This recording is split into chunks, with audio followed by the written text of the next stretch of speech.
We grow when we give. We grow when we give. We grow when we give. Nosotros crecemos cuando damos. We grow when we give. Давайте, и дастся вам. 与えるとき成長する.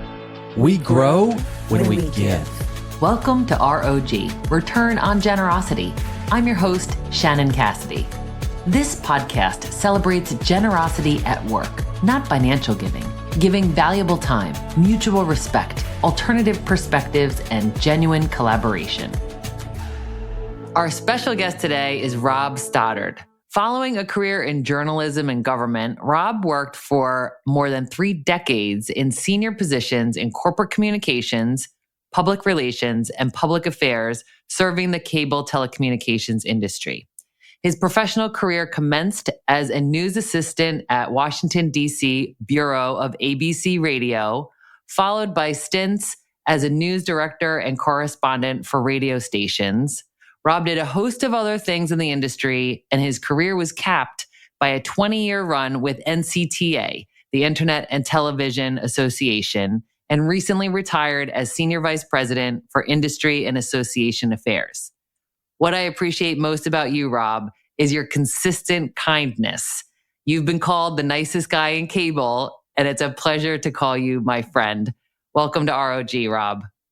Shannon, thank you so much for having me, and right back at you. It's great to do business with friends, people like you, and I'm delighted to be on the show. And I don't want to miss the opportunity to congratulate you as well for your thought leadership in this space and the amazing things that you've done for my friends and colleagues in the cable and telecommunications business over the years.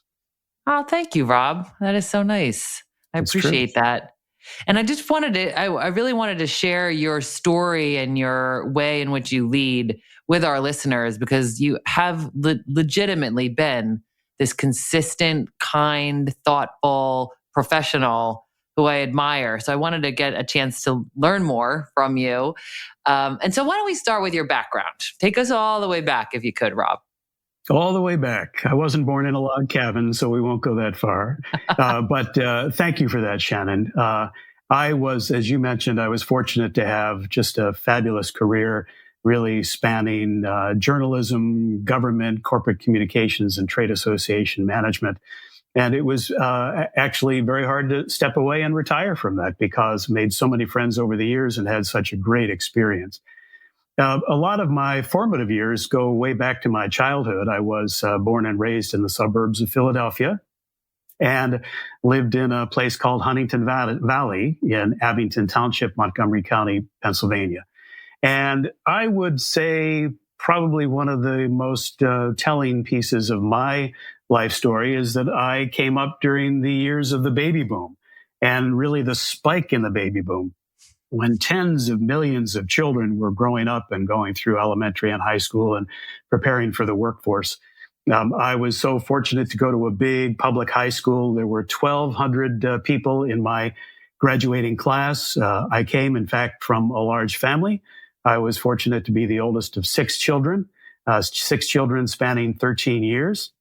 So as you can imagine, you learn a lot about life and relationships and leadership in a position like that. But my high school, while there was nothing privileged or extraordinary about it, happened to be a breeding place of some amazing people. I was so proud to call classmates and friends, people like the great Adam Aron, who today is the CEO of AMC Theaters and doing an amazing job there. Jeff Sonnenfeld, who's a distinguished professor at Yale and runs an extraordinary program for chief executive officers, as he's done for a couple of decades now. And perhaps most famously, our dear friend and colleague Ash Carter, who was the Secretary of Defense during the Obama administration before his very untimely death just a couple of years ago, as well as people that went on to be captains of industry and leaders in public service and government and corporate work really throughout the nation and the world. So it was an amazing kind of melting pot in which to grow up.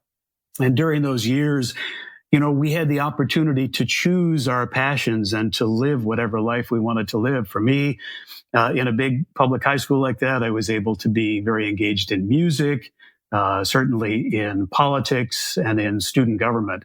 And all of that was just a great launching pad for a career in any of those spaces. I got lucky again going on to college in Washington, D.C. During the Watergate era. As a journalism and political science student in Washington, D.C., as Watergate was actually breaking. So I would get up every morning. I would pick up the hard copy of the Washington Post in front of the door of my dormitory room, and I'd read the breaking news that Woodward and Bernstein had written just the day before. And it was just a phenomenal place to grow up. Of course, we all wanted to be Walter Cronkite, or we wanted to be Woodward and Bernstein. But again, it was just a great environment and great atmosphere. And then my early years, originally in radio, and then I went off to work for a wire service, ultimately worked in government, working on Capitol Hill for a fabulous senator, Nancy Landon Kassebaum Baker from Kansas, the daughter of Alf Landon, who was the Republican presidential candidate in 1936, and an amazing family with a great Kansas heritage. Spent some more time in trade journalism before I entered really the pivotal part of my career, that 35-year stint working in cable and telecommunications, first in corporate communications and then in trade association leadership. And, Shannon, I think out of all of that, the things that always, for better or worse, for good or ill, the things that always seemed the most important to me were the friendships and the relationships that I was forming during that time. I'm one of the people coming from our industry, from our business, who can claim to have friends in virtually any city in America because the business is so far-flung and so broad and so wide. So I consider myself really extraordinarily lucky and to have led a charmed career during that period. Absolutely. And in addition to those amazing people who you just mentioned, you also had some very interesting next door neighbors. I did. We had some incredible next door neighbors growing up in Huntington Valley, Pennsylvania. They happened to be a couple of professional baseball players. The neighborhood that we moved into, again, this was the late 50s, early 60s, as I mentioned, at the height of the baby boom.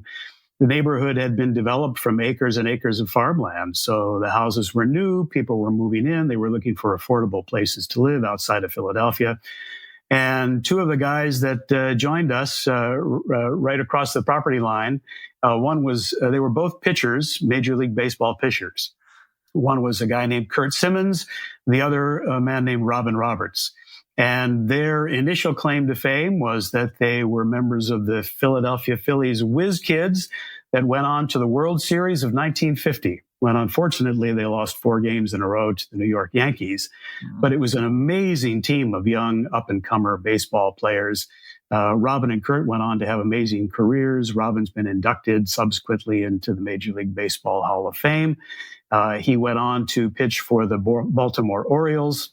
And Curt went on to pitch for the St. Louis Cardinals and, in fact, pitched 2 games in the 1964 World Series for the Cards. The reason that's worth mentioning, and regrettably, it may sound like name dropping, but as a young child growing up among big families in this big suburban area, we all played together, we hung out together, and I have amazing memories of playing sandlot baseball literally in the backyard of Curt Simmons and Robin Roberts, where they would come out in the off season and pitch to us. And they would frequently bring some of their Major League Baseball friends, other players from their various teams.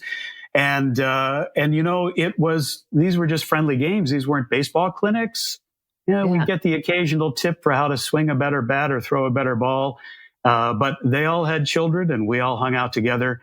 And again, it was a surreal experience. It was one of those experiences I look back on and think, boy, I didn't know what I had until it was gone, right? Yeah. But it was, once again, reaffirmed it was just a great place and a time in which to grow up. What a wonderful story. Thank you for sharing that with us. It's like Field of Dreams in my mind. All that was missing was the cornfield. We could have had a cornfield, but not in the suburbs anyway. Not in the burbs. That's right. Beautiful. Thank you so much. And that's generosity too, right? These professionals coming and sharing their talent with these young people, and it's inspiring them. Amazing generosity. And it was, I say this at the risk of aging myself, but it was at a time when guys who played professional baseball, for instance, did not make a heck of a lot of money. And in both cases, in Kurt and Robin's cases, they had jobs during the off season. One of them ran a neighborhood golf course. Another one sold insurance for a while. So there was very low ego involved. And the return on that generosity is that I know there are dozens of children that grew up in that neighborhood that have these same memories that I do. And these are the thoughts that cause you to want to pay it forward, right? Enjoying that kind of experience and doing it in a kind of a low stress and friendly environment was worth all the gold in the world. Oh, for sure. And one of the ways that I personally have witnessed you paying it forward in a similar way is as a mentor. You know, you've just always been a reliable mentor for any program I've ever been a part of, and have just generously thought about how can you share some of your wisdom and experience with the next generations or the future leaders. So how do you see generosity at work? You know, you've worked in a variety of different organizations. You've been a part of so many different populations of people in your professional life. You know, where are some of the ways that you see generosity at work? Absolutely. Well, I see, and I hearken right back to my professional career and the many times and ways I saw it play out there as well.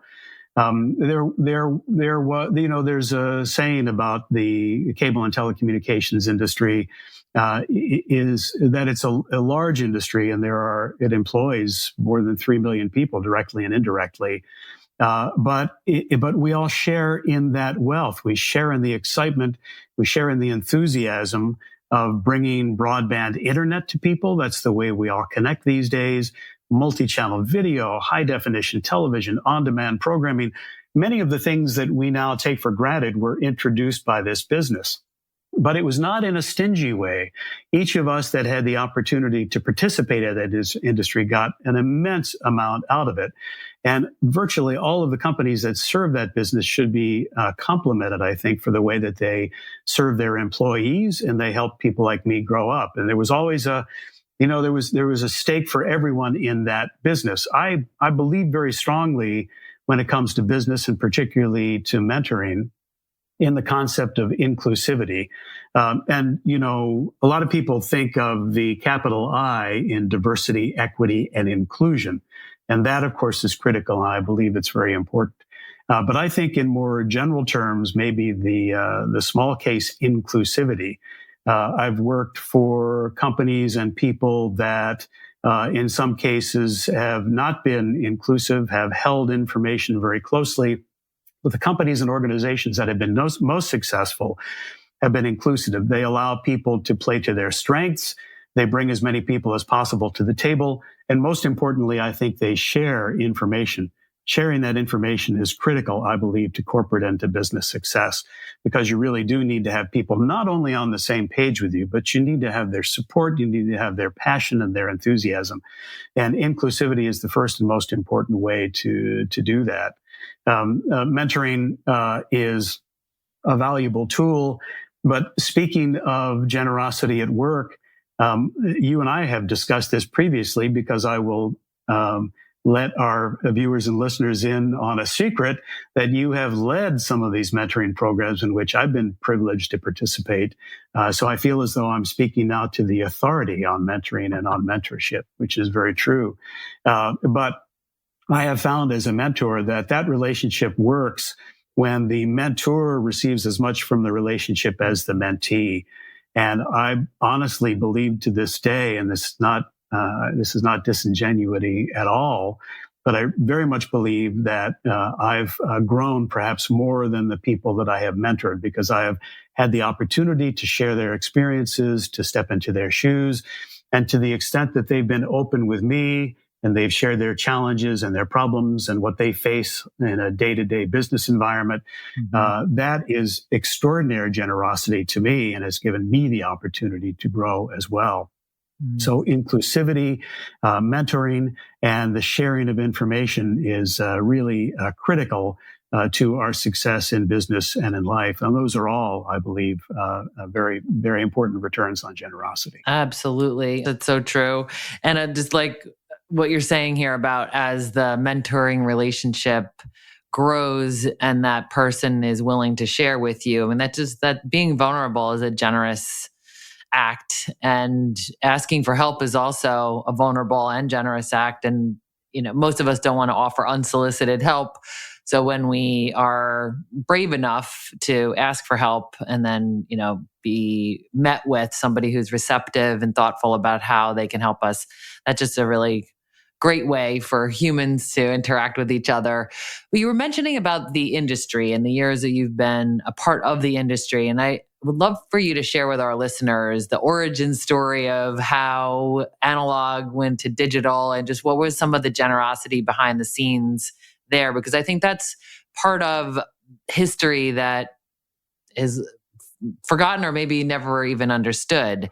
And I know you had a first row seat in that. So could you please share with us? I was so lucky to have that, and thank you for prompting me. I love to tell this story because at this moment in time, which is as we are recording this, it's now more than 15 years since this particular change took place. It has really become kind of a forgotten element of our telecommunications landscape, but it was a critical element at the time. And I'm talking about the period of time in the early 2000s when new technologies were really revolutionizing the world for all of us. And one of the most important technologies was the transition from analog technology, that is good old-fashioned over-the-air radio waves that we received to listen to radio or to watch television, and the conversion of those waves from analog to digital. The digitization of all of that was going to give television stations the opportunity to transmit not just one channel anymore, but up to 5 or 6 channels. It was also going to breed the coming of high-definition television, eye-popping resolution, incredible color, and then surround sound being included in all of those signals as well. So like you, I sit back on my couch on many nights and I watch the streaming services and my favorite shows on Netflix and on Max, and of course from my favorite cable channels as well. And I probably take all of that for granted now, the immersive, enveloping experience that is watching television or participating in entertainment. But in the early 2000s, we were still a few steps away from that. We were going to need to convert the entire transmission system, television transmission system, from one technology to another. And the government, in its wisdom, chose initially a single date to make that cutover. All the television stations in the United States were going to switch. They were going to turn off their analog signal. They were going to turn on essentially a new tower transmitting a digital signal. And presto, literally overnight, we were all going to be participants in digital TV.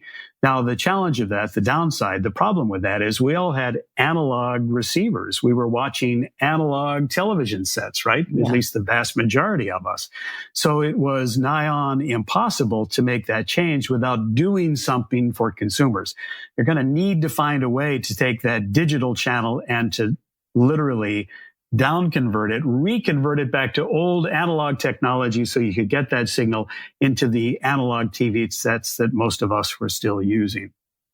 So it was a well-thought-out plan. From the White House on down, the federal government was deeply involved in this. The Federal Communications Commission was really running the transition program and really doing a mighty fine job of it. But as the deadline approached, a lot of us in the business began to swallow hard. There was a little bit of panic setting in because we realized that there were tens of millions of Americans still using analog TV sets, and they may not know what to do. They wouldn't be sure how to get there. Ultimately, they were going to have to find a way to get a converter box. The government decided to provide coupons to allow people to get those converter boxes basically free of charge. The problem we knew was there were going to be hundreds of thousands or perhaps even millions of questions that consumers had during that era. And nobody seemed to have a way of dealing with that confusion. And it was at that moment in time that my friends in the cable television industry, and particularly in the customer care segment of the cable television industry, stepped to the table. And they said, well, there are a lot of things in cable that we may not be good at. But we do feel as though we have some stakes, some expertise in customer care. And in 2007, 2008, 2009, the definition of customer care was having a way as a consumer to call somebody on the phone and to ask your question, right? And there was no singular call center that had been established to answer the question and address the confusion around the digital TV transition. At that moment in time, the cable industry, and it was under the leadership really of my friend Kyle McSlarrow, who was the chief executive of NCTA during that era, and several of the chief executives from big cable companies, Comcast, Time Warner Cable, Mediacom, a variety of others. I should never get into trouble by failing to mention the companies that came to the table, but essentially they all did. And together as a group in the fall of 2008 and early winter of 2009, we committed millions of dollars and thousands of hours of resource to stand up a call center, a virtual national call center that could answer the questions that people had during the course of the digital TV transition. And the bottom line is that it was a successful project. We did manage tens of thousands of phone calls during that period of time. But most importantly, I think we said to the federal government, we said to consumers that we could be your backstop. We could be there at your time of need, and we could answer the questions that you needed answered in order to have a continuation of cable television and over the air television service. So it was a very successful project, but it depended entirely on the generosity of companies, the generosity of an industry, the generosity of individuals, the generosity of that customer care part of the cable industry that I mentioned. All of those elements had to be there. Everybody gave, 110% of themselves. And during the year of 2009, we made that transition to digital TV. And as you say, it's now a distant memory, but it was not without the generosity and the giving of all of those groups and people. Thank you for that story. And I think for some, it's a great memory. And for others, it's a brand new awareness of what it took in order for that to happen. And what a beautiful example of a public-private partnership that people just showed up and, listened to the leadership and volunteered their strengths and really enabled this transition, which really couldn't have happened. And I think that's like honoring the value of the cable telecommunications role in people's lives, right? It's connecting people to what they care about. It's giving them an outlet for entertainment and news and information and connectivity. So I think for you to enable that is something that I'm sure you're really proud of. Yes, immensely proud of it. And the thing that did make it so gratifying, in addition to the fact that it actually worked, because there were nights when we weren't sure that it would actually work, but it did. And as an industry, as a group of companies, we were on the receiving end of authentic and immense thanks from the outgoing Bush administration, the incoming Obama administration. Very sincere thank yous to our industry and really an appreciation of what we could do over and above connecting people, which is what we were all about. But when we put profit aside and put business motive aside, just doing something good for the nation, I think was a great experience for all of us. For sure. I mean, and that is one of the ways that we see the returns on generosity. And as we've already said, we're not giving so we can receive something, but there's so much dividend and value from behaving that way and thinking of the whole, expanding that vision of like whose team am I on to include everyone in this case. So wondering what your thoughts are on how else you see the dividend or the benefit of generosity. So one of the most extraordinary ways that I've received a return on generosity is something that was a little bit unexpected. We were talking about mentoring programs not long ago, and I was fortunate to have been a mentee for many years, for many decades, with great teachers, great coaches, terrific parents, terrific family surrounding me. But when the table was turned and I had the opportunity to mentor other people, I wasn't sure initially entirely what to expect. But one of the great returns that I received, and I mentioned earlier that I think those of us that participate in mentoring programs receive as much from our mentees as our mentees receive from their mentors. But I was introduced to the most amazing world of diversity and multi-ethnicity that I didn't expect. You mentioned a number of our DEI-related organizations in the cable and telecommunications industry. I know you've talked with Maria Brennan at the WIT Network. I know you're familiar with the National Association for Multi-Ethnicity in Communications. And through those groups and through those mentoring programs, I had the opportunity to be introduced to a wide variety of individuals that had intensely different backgrounds. And by forming the bonds with them that I did, forming those relationships, forming those friendships, I found myself to be all of a sudden immensely better educated in the worlds from which they came. And it was only because of their openness, their willingness to share their life stories with me, the opportunity to engage with them in the places they lived and the places they worked. And of all the things I've done in my life, I think that probably gave me the most well-rounded view of American society and of the world at large. So that was certainly an amazing return for me and something that keeps giving to this day. Oh, for sure. I so agree with that. So I appreciate your openness to always volunteer. And even if you were like, I'm not sure how it can be helpful, and then you get into these conversations and you recognize there's a whole host of ways that you can be helpful, both from listening and offering advice and feedback and giving people opportunities, feedback, everything else. May I ask a question of you in that regard? Because I know you're so deeply involved in this. I know the nature of mentoring has certainly evolved a great deal over the last couple of decades. What are you finding in that space today, certainly in terms of the willingness of people to participate in those programs and what they need to give to be successful right now at really a very challenging time for the generations coming up behind us? What are you finding?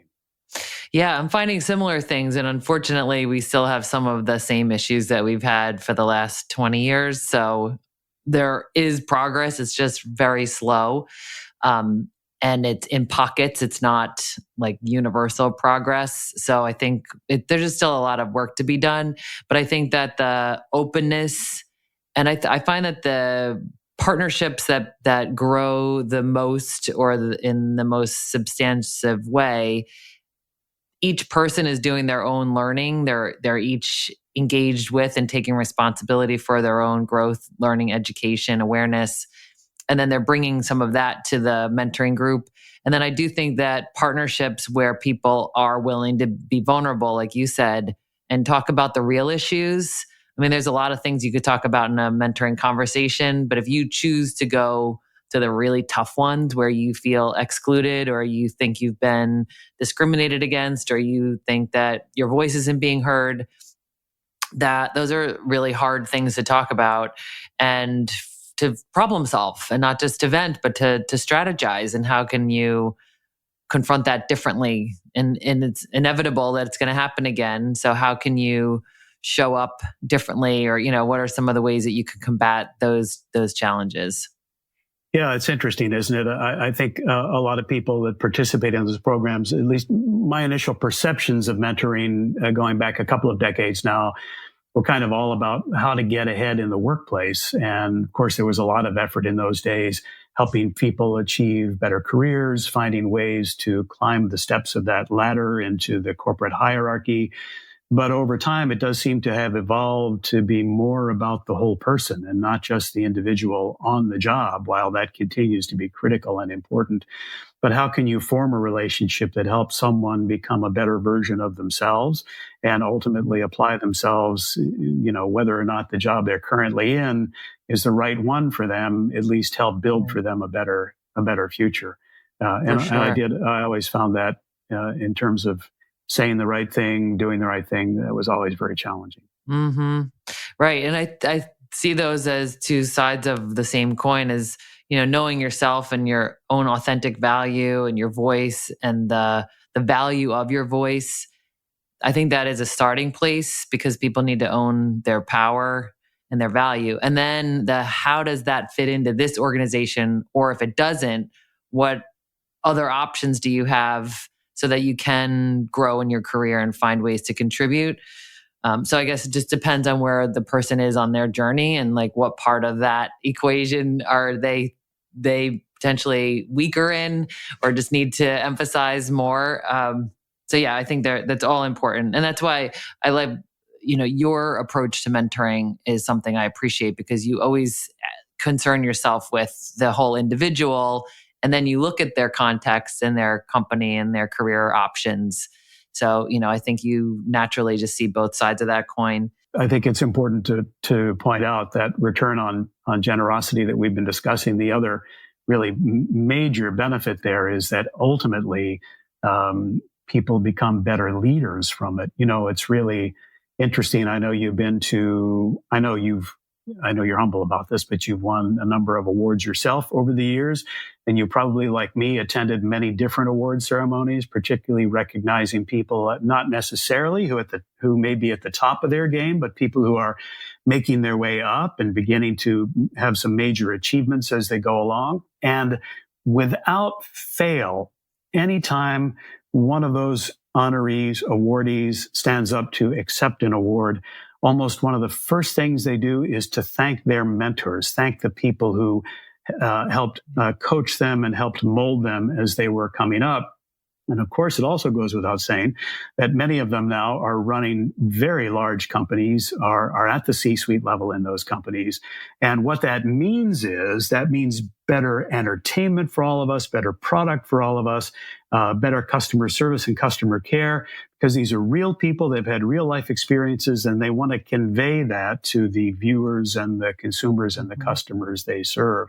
So that is, I think, no better return on the generosity of mentoring than the success that people ultimately have in the business world.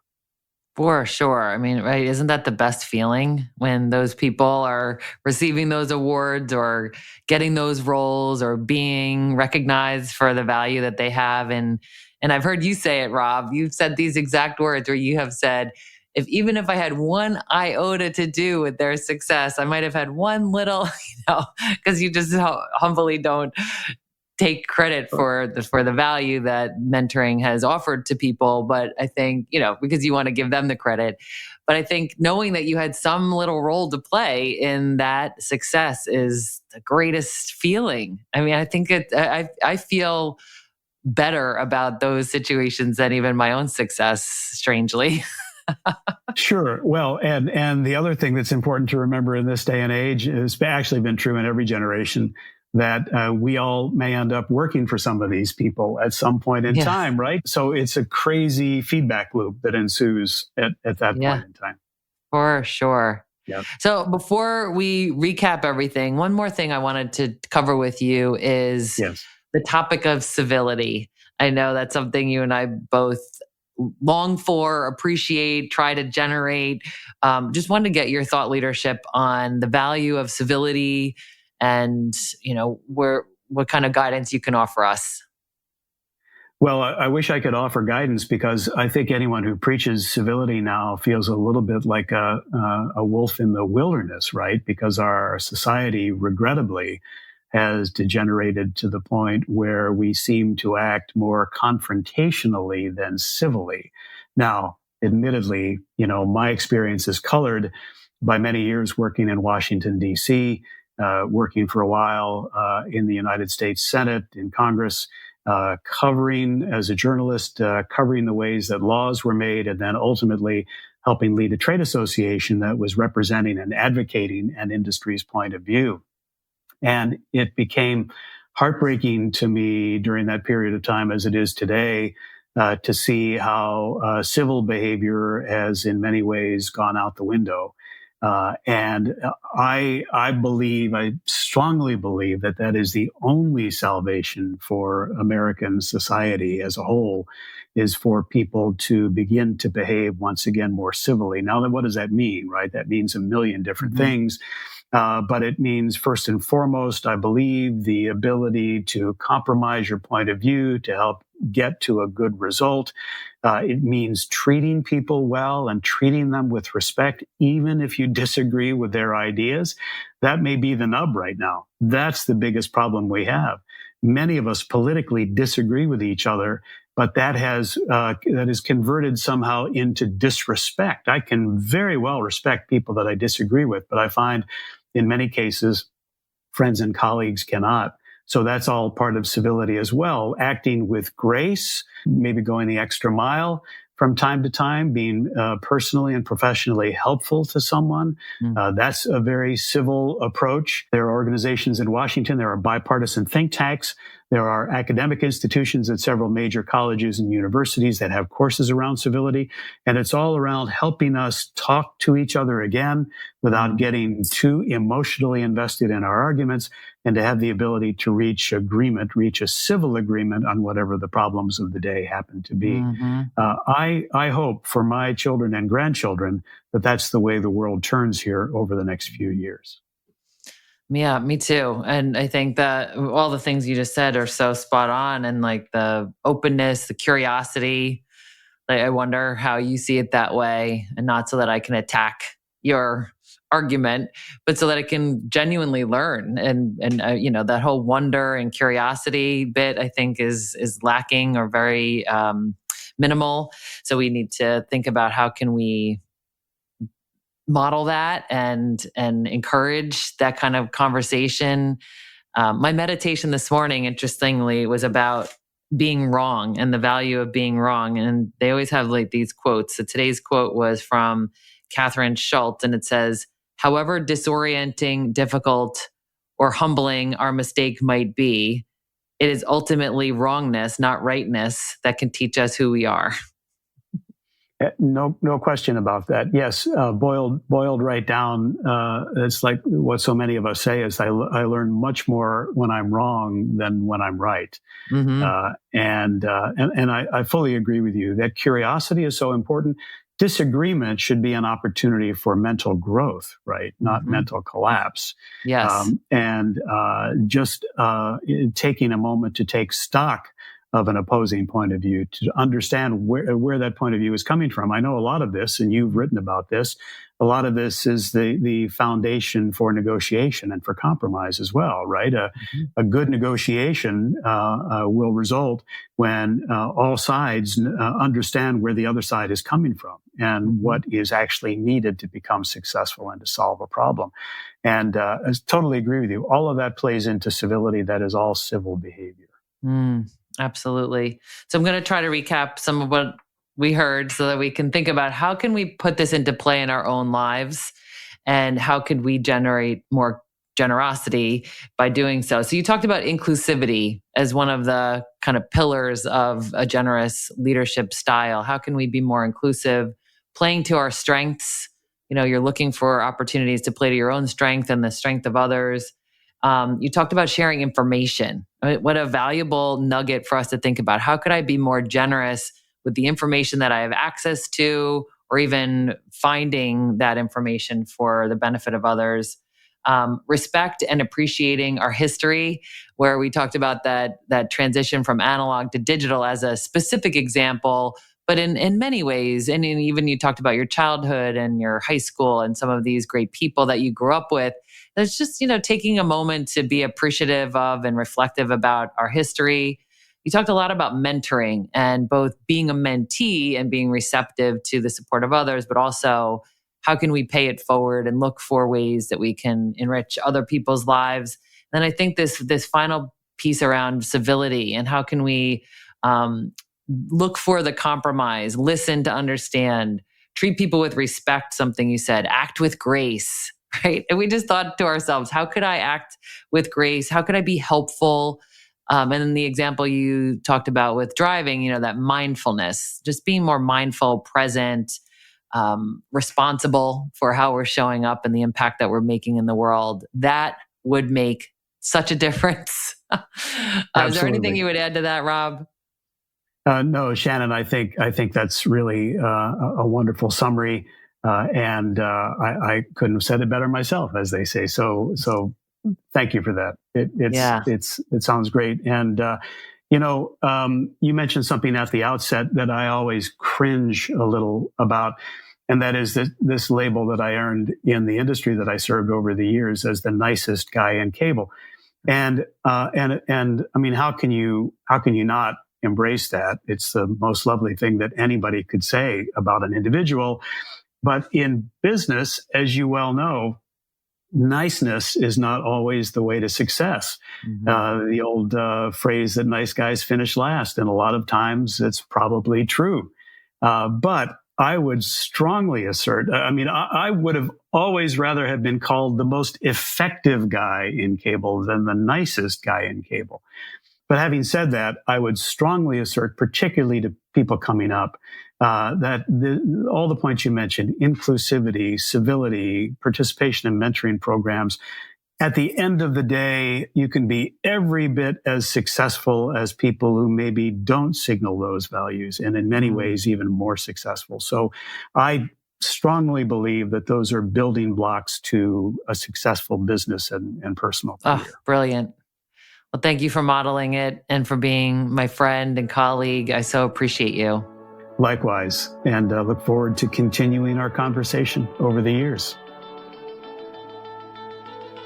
Thanks for listening to R.O.G, Return on Generosity podcast. Please help us grow by subscribing and reviewing us on your favorite podcast player. And for more information, visit bridgebetween.com. We grow when we give. 우리는 나누면서 성숙합니다. We grow when we give. On rayonne quand on donne.